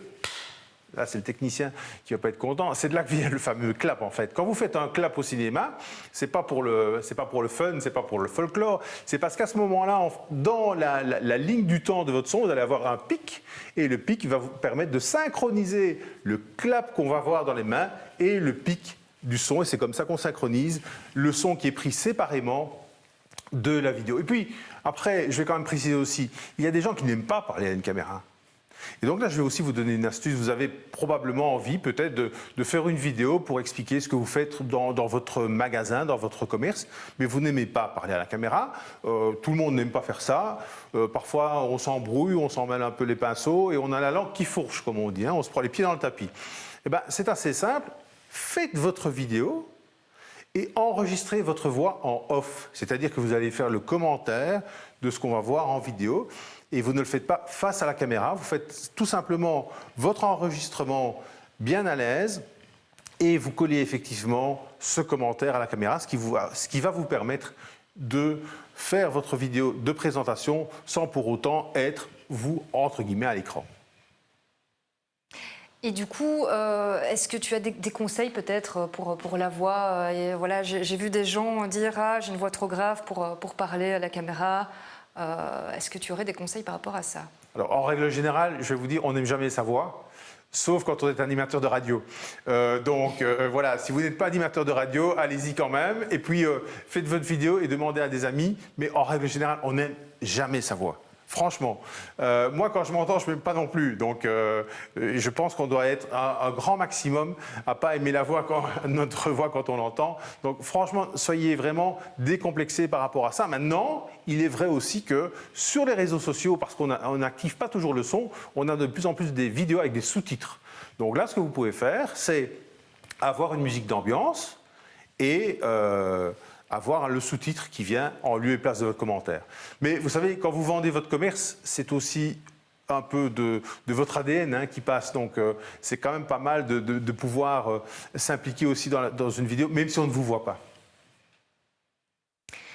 Alors, petite question aussi, est-ce qu'il y a des logiciels qui permettent de synchroniser le son et l'image? Et ça, je pense que ta réponse sera venez au webinaire sur comment créer une vidéo. Oui, parce qu'on ne peut pas tout voir aujourd'hui. Hein. Vous allez voir que j'en ai encore des astuces à vous donner. Vous allez rentrer chez vous avec une trousse à outils assez importante. Et malheureusement, en 2 heures, on ne peut pas tout voir et répondre à toutes vos questions. Parce que là, j'ai encore justement des éléments à vous montrer. Et notamment, vous donner des adresses concernant les banques de sons. Ben oui, parce qu'avant de parler, avant de synchroniser le son, vous allez peut-être faire tout simplement une vidéo entre guillemets muette, c'est-à-dire une vidéo de présentation avec une musique d'ambiance dessus. Là encore une fois, vous allez pouvoir choisir votre son comme bon vous semble. Il y a aussi des sons que vous pouvez mettre sur des illustrations qui ne sont pas des vidéos. Je vais vous donner un exemple tout de suite. On va aller sur le site qu'on avait tout à l'heure, c'était Video Hive. Et si vous voyez un peu le dessus de la... Voilà, au-dessus, on a aussi ici la possibilité d'aller trouver de l'audio. Donc par exemple, imaginons que je vais avoir une musique de Noël. Là, je suis sur un site qui est en anglais. Et ben, je vais avoir toute une série de musiques qui vont me permettre, par exemple, d'illustrer Noël. Donc voilà, vous avez des petites thématiques comme ça qui peuvent se trouver. On a aussi, dans les adresses qu'on va vous donner, l'adresse d'un site où vous pouvez encore une fois les télécharger quelques musiques gratuitement. Et vous avez aussi, on le verra dans ce webinaire avec la vidéo YouTube, vous avez aussi des sons gratuits disponibles sur YouTube pour illustrer vos vidéos. Alors après, est-ce que vous venez avec de la voix ou non? De toute façon, vous avez la matière pour pouvoir illustrer votre vidéo en fonction du tempo et de l'ambiance que vous voulez lui conférer. Dans les outils que tu mentionnais sur les slides, il y avait Sonofind et CC Mixter, c'est bien ça? Exact, oui. Donc ces 2 adresses URL, on va vous les donner. Sonofind, c'est un payant. CC Mixter, c'est un gratuit. Il y en a d'autres, encore une fois. Hein. Donc, encore une fois, ce qu'il faut vraiment voir, c'est quand vous allez chercher la source, l'image ou le son, l'usage que vous pouvez en faire en fonction du droit d'auteur. Ça, c'est vraiment important. Et de toute façon, les éléments payants, souvent, vous ne pouvez pas les télécharger de façon convenable si vous n'avez pas effectivement payé. Vous pouvez peut-être prendre un échantillon, mais pas effectivement avoir le son comme vous pourriez l'avoir de façon payante. Mais ce sont 2 ressources qu'on vous donne parmi d'autres. Alors je regarde, je fais un petit tour dans les questions. Je vois qu'il y a des gens qui partagent aussi des sites internet pour retrouver aussi du son. Donc n'hésitez pas encore une fois à partager. Nous sommes quand même plus de 200 connectés. Donc voilà, ça fait une forte intelligence collective. Donc n'hésitez pas à partager également vos contenus et vos bons plans. Alors, peut-être avancer dans le contenu, tu parlais d'enregistrer la voix séparément, enregistrer le son à la source, et comment est-ce qu'on habille finalement nos vidéos? Alors, les vidéos et les images d'ailleurs pour les illustrations, comme on l'a évoqué et comme vous allez le retrouver dans un des documents qu'on va vous communiquer, elles ont des formats différents. Il n'y a pas énormément de logiciels qui permettent à la fois de faire des publications Instagram, de faire des bandeaux YouTube, de faire des bandeaux Facebook. Il n'y en a pas vraiment des masses. On a décidé aujourd'hui de vous en présenter 2. En l'occurrence, on va vous présenter 2 qui, encore une fois, ont une formule qui est tout à fait gratuite en entrée de gamme. C'est ce qu'on appelle le freemium. Et puis, si vous voulez effectivement aller plus en avant, il y a une fonction payante. Moi, un outil que je peux vous conseiller par rapport à ça, c'est Canva. Alors Canva, je vais vous le montrer tout de suite. Vous allez comprendre pourquoi Canva est un outil intéressant. C'est que dès que vous rentrez dans Canva, pour lequel évidemment il faut vous inscrire, vous allez voir en fait toute une série de formats, justement aux dimensions préenregistrées, hein, ce sont des éléments préformatés, et donc ça va de la story Instagram qui est à la verticale, un peu comme on l'a vu avec IGTV, en passant par la couverture Facebook, la vignette YouTube, la publicité Facebook, les publications plus carrées Instagram, mais vous avez aussi justement les vidéos, certaines infographies, voire même certains imprimés. Alors, quel est l'intérêt d'avoir justement des imprimés, les réseaux sociaux, etc. C'est que une fois que vous avez créé votre compte et que vous avez déterminé votre design, vous savez qu'on a parlé de branding lors d'un webinaire précédent, puisque c'était le webinaire sur le plan de communication. Donc vous allez déposer votre logo, les couleurs que vous utilisez dans le cadre de votre charte graphique, par exemple le type de texte que vous allez utiliser pour l'ensemble de vos publications, et ça va vous permettre d'avoir une harmonie, quelle que soit la publication que vous allez faire. On va reconnaître un peu votre image de marque à travers ce type de production. Alors, vous allez pouvoir avoir différents types de formats. Vous apportez vos visuels dans cette machine et vous allez retrouver tous vos designs par rapport à les formats que vous allez choisir. Alors ici, par exemple, je prends à titre d'exemple, je vais un peu agrandir pour que vous puissiez voir l'écran. Voilà, j'ai pris une publication verticale, donc on est plutôt dans un schéma de story plutôt que de l'IGTV, et on va pouvoir intégrer dedans, après avoir choisi son type de graphisme, on va pouvoir intégrer soit des vidéos, soit des photos, des textes différents. C'est quelque chose d'assez facile à mettre en page. Et vous avez déjà toute une série de modèles qui sont préformatés. Je vais revenir à l'accueil, je vais vous montrer un autre type de publication. Ici, voilà, c'est une publicité Facebook qui est proposée, donc un format, encore une fois, préenregistré. Donc on est dans l'horizontale, là, plutôt. Donc vous avez déjà tous ces formats qui sont préenregistrés avec des modèles qui vous sont proposés, mais pour lesquels, évidemment, vous pouvez changer et les visuels et les textes. Voilà. Vous pouvez aussi créer vos propres styles. Vous voyez, vous avez déjà des tendances, des codes couleurs qui sont proposés. Vous avez des éléments que vous pouvez ajouter sur certaines stories, par exemple, comme des éléments animés.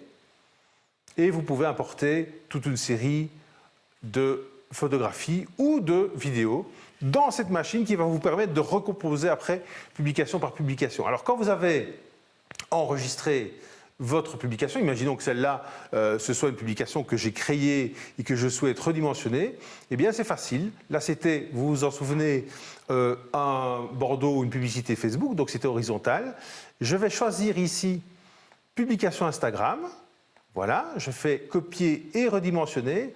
Et on va voir qu'avec le même visuel, le système, voilà, a retracé un carré, un format qui est compatible avec Instagram. Et donc, avec la même publication, je vais tout de suite l'adapter pour un autre support, pour un autre réseau social. Alors, imaginez, c'est quelque chose qui fonctionne avec YouTube, avec Instagram, avec Facebook. Vous pouvez aussi imprimer, par exemple, ceci sur une enveloppe ou sur un menu, par exemple. Donc voilà, c'est vraiment un des outils que je vous préconise. Et encore une fois, j'essaie toujours de vous donner des petites astuces qui sont utilisables avec un smartphone, avec une tablette et avec l'ordinateur. Donc si même vous voulez faire une petite story vite fait en sortant le smartphone de votre poche, c'est possible. Donc Canva est disponible également sur smartphone pour pouvoir directement utiliser ses visuels depuis son smartphone et les adapter selon le réseau social. Exactement. Je sais que vous avez peu de temps quand vous êtes dans votre commerce pour justement vous mettre à faire des publications. Eh bien, on peut avoir déjà une base qui a été créée sur Canva et que vous allez modifier en très très peu de temps grâce à votre smartphone. Autre application du même type, parce qu'on n'est pas là pour faire la publicité d'une application en particulier, c'est Spark. Spark qui a plus ou moins les mêmes fonctions et qui est un produit qui a été créé par Adobe. Alors je ne sais pas si vous avez déjà entendu parler d'Adobe, mais c'est quelque chose qui... c'est une marque qui a dans son giron notamment Photoshop, ça je pense que vous en avez déjà entendu parler, ou InDesign qui sont des outils de mise en page professionnelle. Là aussi, vous avez une petite application qui, tant sur votre ordinateur que sur votre smartphone, va vous permettre de mettre en page, de changer des publications à partir d'un design que vous aurez déterminé. Donc vous avez comme ça un travail qui est facilité parce que vous déterminez vraiment votre format, votre look si vous voulez, et puis vous changez un visuel, une vidéo, le texte, et vous avez votre publication qui est prête. Donc, on rappelle les deux outils qui viennent d'être présentés. Je les affiche à l'écran, canva.com et Spark de Adobe. Donc Adobe qui a des outils très connus comme Photoshop, Adobe Premiere, etc., etc. Et donc il y a à chaque fois une partie gratuite. Et si vous voulez aller plus loin, vous pouvez opter pour la partie payante. Alors, à la suite de ce webinaire, Gérald, Tu parlais de mettre au format, Canva fait ça, mais aussi d'autres logiciels, il me semble. Exactement. En tout cas, pour faire la mise au format, on en a déjà parlé dans un autre webinaire. Il y a vraiment un truc très très simple sur lequel je vais peut-être revenir parce que vous l'avez tous sous la main. C'est les outils dans Google. Donc vous avez un outil qui s'appelle Google Slide qui est entièrement gratuit et qui vous permet de reformater, même s'il n'est pas prévu pour au départ, de reformater votre publication, votre visuel en tout cas, comme bon vous semble, en fonction des formats qu'on vous communiquera, qui sont ceux de YouTube, de Facebook, d'Instagram, etc. Google Slide, c'est un de ces outils Google que vous trouvez en haut à droite quand vous avez un compte Google, hein, vous avez déjà fait ça. Hein. Vous avez un petit carré qui apparaît, vous voyez ici, voilà. Je vais agrandir parce que comme ça on ne voit pas grand-chose. Voilà, en haut à droite, Ops. Vous voyez ce petit carré-là, les applications Google. Vous allez sur Slide. Vous choisissez votre publication. Et alors, donc là, ici, j'ai pris une publication au hasard. Dans Fichier, vous allez dans les détails du document. Voilà. Et on va pouvoir changer le format du document. Voilà. Vous mettez par exemple, donc si je prends le cas d'une publication Instagram, on sait qu'on est dans un carré, donc je vais faire un 14 sur 14. Et de la même manière que ce qu'on a vu tout à l'heure, hop, je vais avoir mes slides qui vont se mettre au format carré. Il suffit que je télécharge par exemple cette publication, ce premier slide, et ben j'ai déjà grosso modo ma publication pour aller sur Instagram. Donc reformater, c'est très simple, les outils sont déjà là. Donc même sans aller dans Canva, même si vous trouvez que c'est un peu compliqué, même si vous n'avez qu'un seul réseau social que vous activez et un seul type de support, vous avez ce qu'il faut. Vous pouvez faire la même chose éventuellement pour des visuels rectangulaires en hauteur, pour les stories par exemple. Donc c'est vraiment un outil qui est en ligne, qui est gratuit et que vous pouvez utiliser très facilement, même si vous n'êtes pas très féru de ces petites applications que l'on trouve à la fois sur les tablettes, les smartphones et sur Internet. Alors, petite question WooClap pour un peu dynamiser aussi cette présentation. À votre avis, quelle est la durée moyenne par jour que les Belges passent à regarder des vidéos sur Internet ?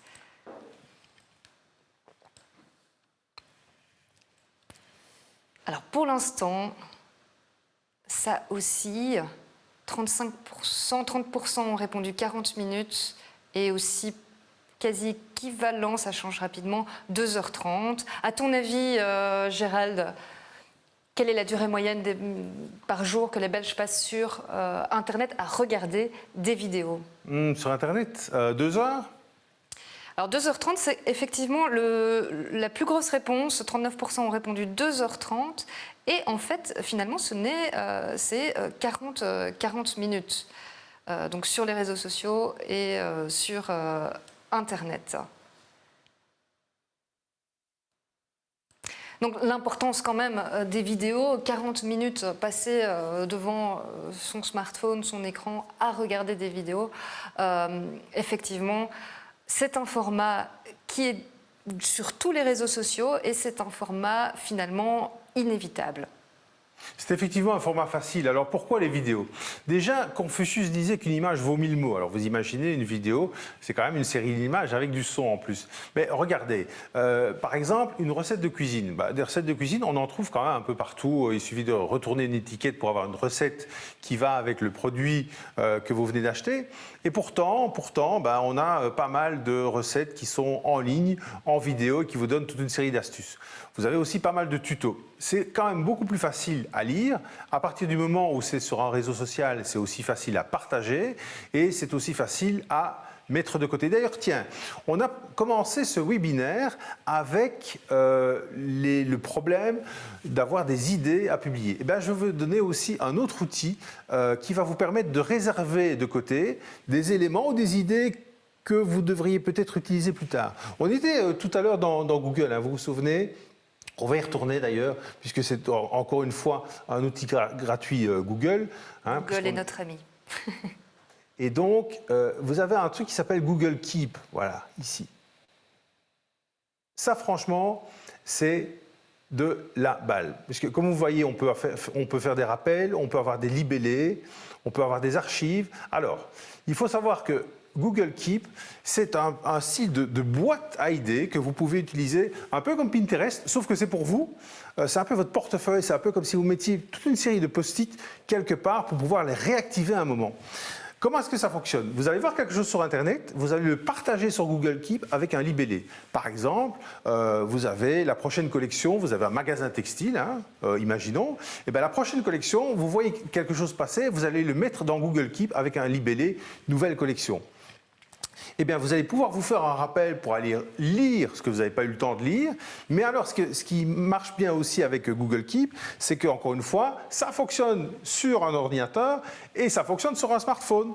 Alors, autre petit outil, imaginons, vous êtes à la maison, vous voyez quelque chose que vous devez absolument faire au magasin, ou absolument lire au magasin, ou absolument partager avec votre collègue. Eh bien, vous allez pouvoir faire un rappel qui, si vous autorisez la géolocalisation de votre smartphone, va venir un peu vous titiller quand vous serez au magasin. Donc vous lui dites, voilà, rappelle-moi de parler, je ne sais pas, avec ma collègue de cette nouvelle collection dans mon magasin quand j'y serai. Et quand vous y serez, eh bien, vous allez avoir un rappel qui va justement vous dire, tiens, il y a une publication à faire où je dois justement parler de ce que j'ai vu passer sur Internet par rapport à cette nouvelle collection qu'on va peut-être recevoir ou qu'on devrait éventuellement commander pour le magasin. Donc Google Keep, c'est aussi là-haut, hein, c'est toujours assez facile d'accès. On est dans le coin supérieur droit, là, hein, près de votre compte Google. Et donc, ces notes, vous pouvez effectivement créer des libellés. Par exemple, voilà, je viens de parler de textile, je vais parler de nouvelles collections.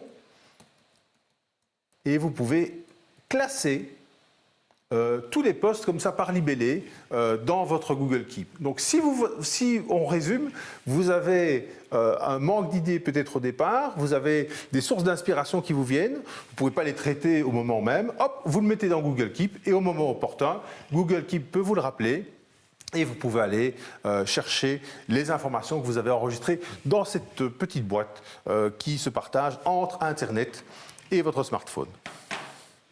Alors, je vous propose de faire un retour sur les différents points qu'on a vus dans ce webinaire et que Gérald nous rappelle aussi les différents outils qu'on a mentionnés et vraiment les points importants pour chaque thématique. Alors, on a parlé des outils pour trouver l'inspiration. Qu'est-ce qu'il y avait? Alors, si je me rappelle bien, il y avait Paper.ly, Flipboard. Flipboard. Attention, c'est moi qui suis sur la scénette là. Google Keep, on peut le mettre dedans. Gérald. Oui, je vais vous montrer Flipboard. Hein, c'est quelque chose d'assez simple. Vous voyez, vous avez votre tablette comme ça, et votre tablette ou votre smartphone, et vous allez passer dessus. Vous voyez, vous avez ici des thématiques, économie, sélection, etc.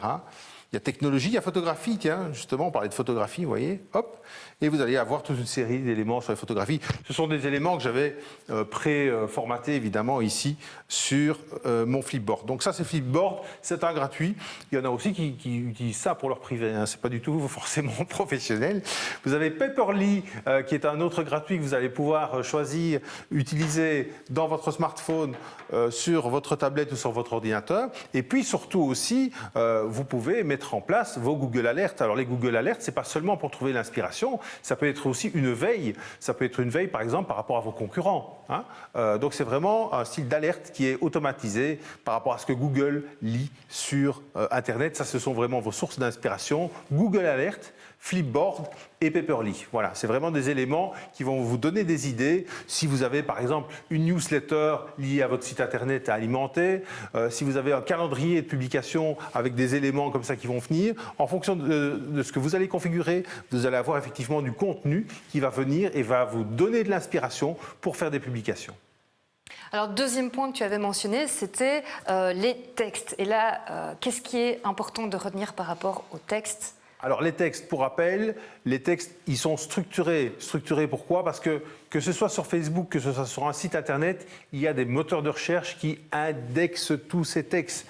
Par définition, un texte, il est toujours plus accrocheur quand il a un visuel. Là encore, c'est le cerveau qui va vers l'image, puisque l'image vaut 1000 mots.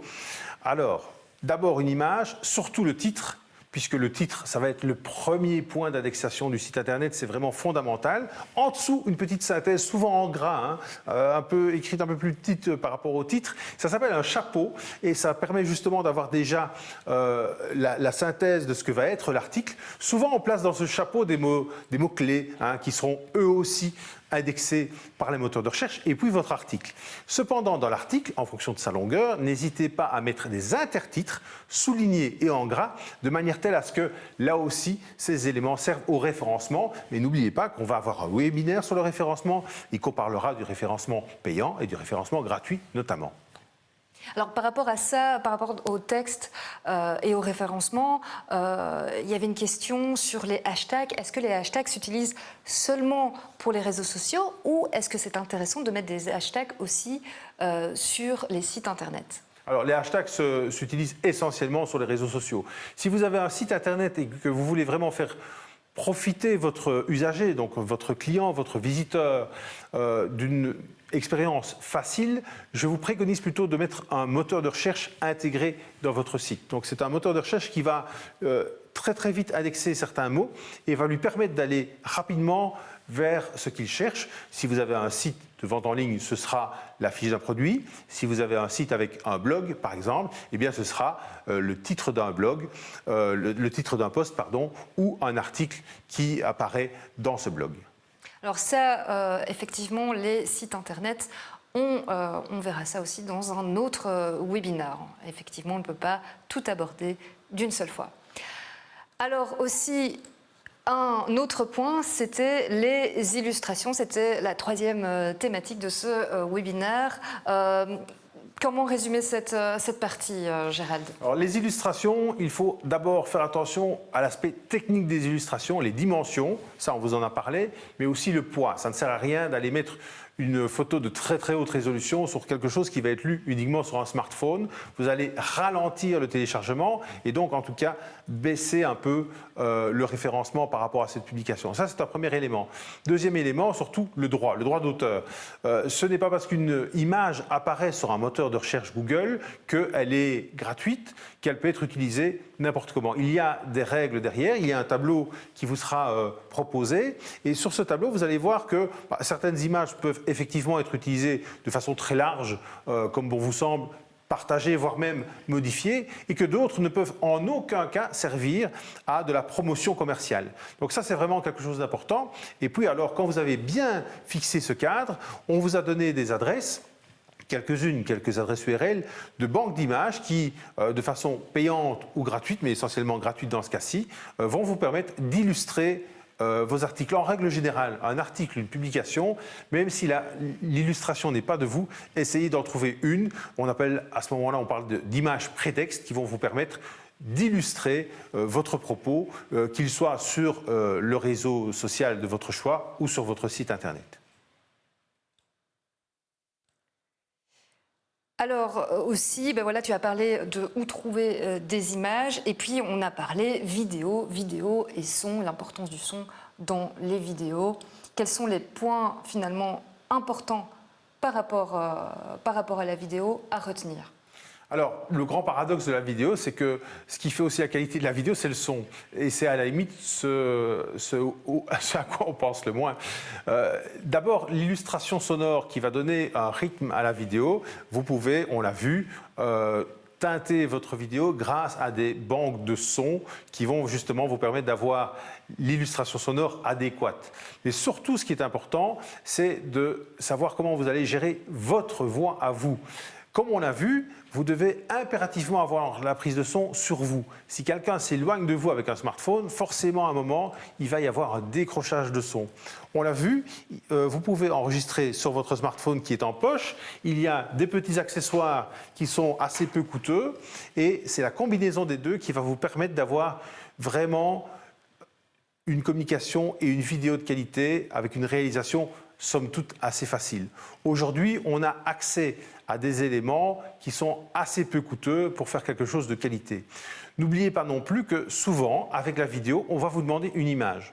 Ah oui, si par exemple vous allez déposer une vidéo sur YouTube, eh bien, on va vous demander quelle est la vignette qui va relier, hein, c'est souvent celle qu'on clique, votre vidéo à la présentation de cette vidéo. Vous en aurez probablement besoin aussi si vous intégrez cette vidéo à votre site internet.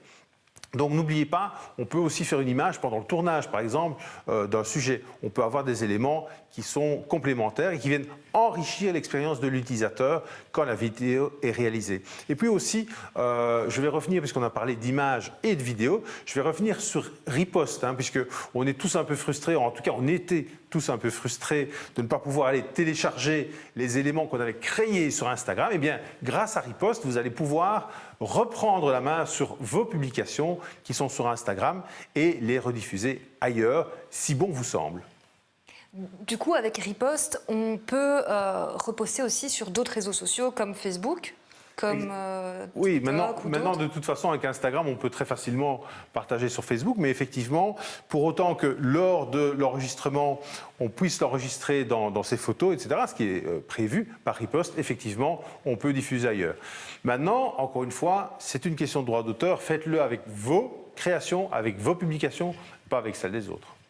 Oui, parce que là aussi, il y a un droit d'auteur, je suppose. Il peut y avoir en tout cas un droit d'auteur. De toute façon, vous êtes l'auteur de vos publications, vous en faites quand même ce que vous voulez, ce qui n'est pas forcément le cas de celles d'autres personnes que vous pouvez croiser, entre guillemets, sur les réseaux sociaux. Eh bien, ah oui, il y avait une dernière question. Par rapport au son, voilà, tu parlais d'enregistrer le son séparément, mais quand on n'a pas beaucoup de matériel et qu'on n'a qu'un seul smartphone, quelle est la meilleure solution pour avoir du bon son ? Ah, alors là, effectivement, ce qu'il faut essayer de faire, c'est de pouvoir relier son smartphone avec un câble assez long, si en tout cas nous, si c'est nous qui faisons le commentaire. Sinon, comme je l'ai évoqué tout à l'heure, vous pouvez aussi faire une voix off, c'est-à-dire vous pouvez très bien avoir une vidéo, donc ça dépend le contenu évidemment de ces vidéos, vous pouvez très bien avoir une vidéo et avoir un enregistrement d'un commentaire après que vous venez coller à cette vidéo. Encore une petite astuce aussi en matière de photos. On a parlé tout à l'heure de fond vert. Je pense que c'était une de vos questions. On a parlé de fond vert pour remplacer les fonds verts et utiliser les fonds verts, pas forcément en vidéo, mais aussi en photo. Il y a une autre astuce en la matière, c'est d'utiliser ce qu'on appelle des watermarks. Alors, qu'est-ce que c'est un watermark ? C'est un filigrane, hein, c'est votre nom, par exemple, le nom de votre marque ou de votre logo qui vient s'imposer, se surimposer sur votre photographie. Là aussi, vous avez de petits logiciels sur smartphone qui vous permettent de mettre une signature sur la photo. C'est une manière comme une autre, lorsque votre photo part sur les réseaux sociaux, de rappeler que vous en êtes l'auteur et de faire le lien peut-être avec votre commerce. Alors là, on a une autre question de Marie qui demande, est-ce que tu as des conseils pour trouver des images pour les podcasts du genre un spectre audio ? Alors, il y a effectivement des programmes, on pourra, parce qu'on n'avait pas mis les podcasts au menu aujourd'hui, mais il y a effectivement des programmes, et on pourra vous partager, qui, sur base de votre audio, font effectivement cette courbe de son, vous permettre d'injecter des visuels, et vont d'ailleurs vous permettre de partager votre podcast sur YouTube, alors que logiquement, un podcast qui effectivement revient très à la mode, un podcast forcément c'est audio, et bien ça permet d'avoir une version un peu visuelle, si vous voulez, du podcast qui va pouvoir être partagé. Puisqu'on parle de podcast, sachez que dans Canva, que je vous ai montré tout à l'heure, hein, au niveau des mises en page, il y a aussi des outils, des petites vignettes qui sont prévues pour le podcasting, puisque là aussi, il y a un format préétabli qui existe. Alors Gérald, tu as oublié de donner le nom du logiciel pour intégrer un watermark. Et nous avons la question de multiples fois, quel logiciel utiliser pour mettre un filigrane sur nos photos? Là, il y en a plusieurs, et vous savez, moi, Mais je pense qu'on sait déjà le faire aussi sur Canva, il me semble. Hein. Pardon? Sur Canva, on peut C'est aussi sur Canva, mais il y a des logiciels qui le permettent de façon tout à fait indépendante. Voilà, ici, par exemple, j'ai Watermark, hein, c'est pas très difficile à trouver, c'est pour Android. Hein, vous savez que parfois on trouve des formats des programmes sur Android, pas sur smartphone. En règle générale, ce type d'application, eh ben, on les trouve partout. Mais effectivement, ici, j'ai Watermark, donc ajouter un filigrane qui existe pour Android. C'est celui que j'utilise, par exemple, pour l'Android ici. Il y a aussi des possibilités d'insérer des watermarks en série sur l'ordinateur quand vous avez plusieurs vidéos et que vous voulez les trier. Donc là, encore une fois, si vous faites souvent des vidéos, c'est parfois intéressant de dépenser une dizaine d'euros pour avoir une petite application qui le fait de façon groupée, professionnelle et autres. Si ce n'est pas le cas, ou si vous allez débuter, testez d'abord avec des produits gratuits, il y en a en suffisance. Et n'oubliez pas quelque chose, le but du jeu, c'est effectivement de faire du contenu, mais quelque chose de primordial, et on l'a vu dans les webinaires précédents, c'est de le faire de façon régulière. Alors là, il faut justement encore peser le pour et le contre. Alors si on parle de régularité, on va aussi parler de calendrier de publication. N'oubliez pas, on le verra dans le prochain webinaire avec les réseaux sociaux, que tant Facebook qu'Instagram vous permettent de planifier, de programmer vos publications. Donc, si vous partez vous faire dorer la pilule sur une plage quand ce sera autorisé, eh bien, vous pouvez planifier des publications quand même. Mais sur Canva, il y a aussi un calendrier de publication qui peut être activé si vous souhaitez directement à partir de Canva programmer comme ça des publications sur Instagram, par exemple. Alors, est-ce qu'il existe aussi un outil pour justement programmer ces publications sur les réseaux sociaux? Oui, donc l'outil, sur Canva, il y a un outil. Sur Facebook, Facebook intègre aussi son outil. Et Instagram, c'est pareil, oui, effectivement. Alors, il y a aussi des petits outils qui vous permettent, si vous avez un site internet, de programmer d'abord la publication sur votre site, mais ensuite de la diffuser sur les réseaux sociaux. Donc, en clair, vous allez avoir un site internet. Quand votre publication va être diffusée sur votre site en fonction de ce que vous l'avez programmé, vous allez pouvoir dire « je veux que ce soit aussi partagé sur Twitter, sur Facebook, sur LinkedIn par exemple ». Et donc c'est votre site internet qui va jouer le rôle de calendrier de publication. Alors je lance une nouvelle question WooClub et du coup, après ce résumé, alors à moins que tu aies peut-être quelque chose encore à rajouter, hein, Gérald. Je suis en tout cas très content qu'il y ait énormément de questions. Hein, c'est bien la preuve que vous travaillez beaucoup à votre contenu, vous êtes soucieux de votre contenu. Et c'est vrai que dans le cadre de ces webinaires, on parle beaucoup des tuyaux. Ça aurait été dommage de parler de ces vecteurs, de ces tuyaux, sans parler de contenu, puisque finalement, c'est quand même l'essentiel. Et du coup, sur WooClub, je vous demande quelles infos vous retenez finalement de ce webinaire. On va voir un petit peu ce que vous retenez. Et on voit Canva qui est au centre. C'est vrai que c'est un outil très très utile qui facilite la vie de beaucoup d'entre nous pour faire du contenu visuel et adapté à chaque réseau social. Et c'est vrai que sur Canva, vous cliquez sur Facebook et le format est déjà adapté pour Facebook, par exemple. Micro-cravate, j'ai vu micro-cravate passer. Trucs et astuces, trop d'outils inconnus. Ben, on espère que vous allez pouvoir les tester parce qu'effectivement, on ne vous a pas spécialement montré en détail tous les outils, mais c'est des outils qui sont à tester et qui sont souvent très faciles à prendre en main. Vous l'installez sur votre smartphone et vous testez. Outils vidéo et audio, facilité, signature sur les photos. Donc le petit outil que tu nous avais mentionné, c'était Watermarks, donc facilement trouvable également sur Google Store, Apple Store. Enregistrement de voix off, donc ça c'est la bonne astuce si finalement vous n'aimez pas parler devant la caméra. L'astuce c'est vraiment de s'enregistrer après coup et de coller ça sur la vidéo. On verra particulièrement la création de vidéos, les logiciels dans un autre webinaire. Alors on voit aussi Unsplash, Pexels. Alors, correction, c'est Pexels. Ouais. Pexels, c'est aussi une marque d'ailleurs. Des outils à tester, effectivement, contenu, Flipboard. Donc voilà, je vois que les outils ressortent. Donc c'est bien. C'est positif, effectivement. C'est positif. Outils de création, polyvalent. outils pour habiller, vidéo Hive, effectivement, c'était aussi un des outils mentionnés. Et voilà, je pense qu'on a bien fait le tour de ce que vous avez mentionné sur les infos retenues de ce webinaire. Alors Gérald, toi, qu'est-ce que tu retiens de ce webinaire et aussi de toutes les informations qu'ils ont mentionnées ici?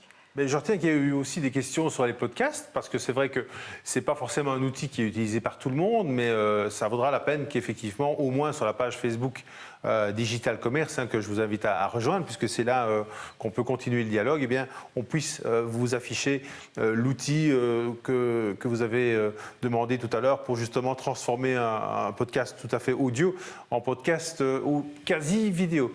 Alors effectivement, c'est important de pouvoir voir un peu qu'est-ce qui existe en matière d'outils, mais surtout ce qui est important, c'est que vous puissiez faire le bon choix par rapport à l'usage que vous en avez.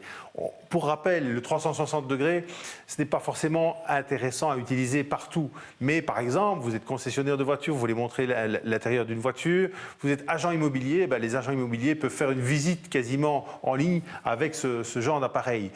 Si vous faites régulièrement des photos, des vidéos en face caméra, effectivement, ça vaut la peine d'avoir un écran qui s'affiche vers vous. Si vous n'aimez pas parler directement à votre téléphone pour faire une vidéo et que vous préférez ne pas être devant la caméra mais plutôt parler derrière, eh bien à ce moment-là, inutile de faire des investissements en matière de micro sans fil, etc. Donc encore une fois, on vous a montré aujourd'hui des éléments qui vous permettent d'habiller la communication que vous décidez. Ne partez pas tous azimuts. C'est souvent quelque chose, c'est souvent une erreur qu'on commet trop souvent. Le but du jeu, c'est surtout d'assurer une stabilité, une régularité, parce que c'est comme ça que vous allez gagner en visibilité sur les réseaux sociaux et sur votre marketing en ligne. Donc, soyez réguliers plutôt que d'être trop large. Faites bien votre choix. Si vous pensez pouvoir faire quelque chose de neuf avec ce que vous a montré aujourd'hui, tant mieux. Essayez avant en tout cas d'investir. Ça vaut vraiment la peine, mais ce sont des petits outils qui sont très faciles, qui vous permettent d'améliorer la qualité peut-être de ce que vous faites déjà aujourd'hui ou d'élargir un peu le champ. Mais encore une fois, régularité et il ne faut pas partir tous azimuts. Ici, on a plusieurs personnes qui sont participantes à ce webinaire. Par définition, on essaie d'avoir toujours un spectre assez large, ce qui ne nous permet pas d'ailleurs de tout creuser comme on l'aimerait. Mais au moins, l'important, c'est de vous donner des outils que vous allez pouvoir choisir et utiliser directement, des flipboards, des paperly. N'oubliez pas Google Alert non plus. Ce sont des éléments qui sont gratuits et que vous pouvez activer facilement. Alors en parlant d'outils, n'oubliez pas que WooClap est toujours là sur votre navigateur et qu'on a lancé la petite enquête de satisfaction de fin de webinaire.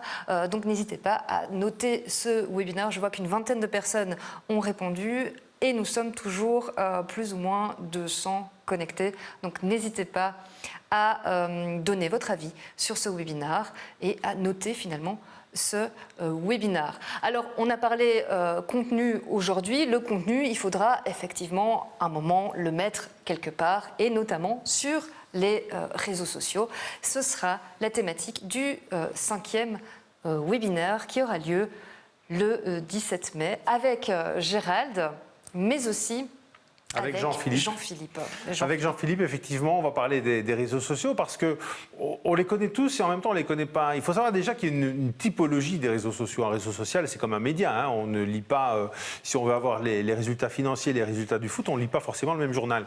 Eh ben, les réseaux sociaux, c'est pareil. On verra leur importance bien croissante. Ça, vous l'avez remarqué, mais Jean-Philippe nous donnera quelques chiffres assez éloquents en la matière. Et puis on verra justement quelques astuces pour bien servir des réseaux sociaux que vous connaissez déjà, vous en avez cité pas mal ce soir. J'espère que les éléments qu'on vous a donnés vont vous permettre justement encore de plus ou de mieux y être présent. Et donc on fera justement un petit scan des spécificités des réseaux sociaux, là aussi avec des trucs et astuces que vous pouvez mettre en œuvre rapidement et de façon gratuite la plupart du temps. Ça s'annonce encore une fois un webinaire fort en contenu et on l'espère très interactif. Vous étiez nombreux à partager aussi vos bons plans. Vous avez partagé notamment d'autres banques de données, d'images. Donc merci à vous. Je pense que c'est pas mal aussi d'enrichir aussi ce qu'on partage. Personne n'a la science infuse et du coup, c'est génial que la communauté se réunisse et partage finalement ses bons plans. En parlant de communauté, Digital Commerce a sa page Facebook où on va mettre le replay et on va mettre aussi d'autres types de contenus qu'on va vous partager en courte vidéo. On parlait des podcasts tout à l'heure, ce sera l'occasion aussi de faire peut-être une publication par rapport au podcast. Alors, je vois que vous commencez à répondre à l'enquête. C'est parfait. Je passe à la question suivante. Est-ce que vous avez acquis de nouvelles compétences au cours de cet atelier? En tout cas, moi, j'ai appris pas mal de petites choses. Je vois que ça répond vite. Et on espère vous retrouver aussi au prochain webinaire. On va voir s'il y a peut-être des dernières questions. Je vois qu'il n'y en a pas. En tout cas, si vous n'avez pas trouvé réponse, vous pouvez aussi peut-être les trouver sur la page Facebook ou renvoyer également un email à info@digitalcommerce.com et on essaiera de vous répondre rapidement et efficacement avec toutes les informations nécessaires.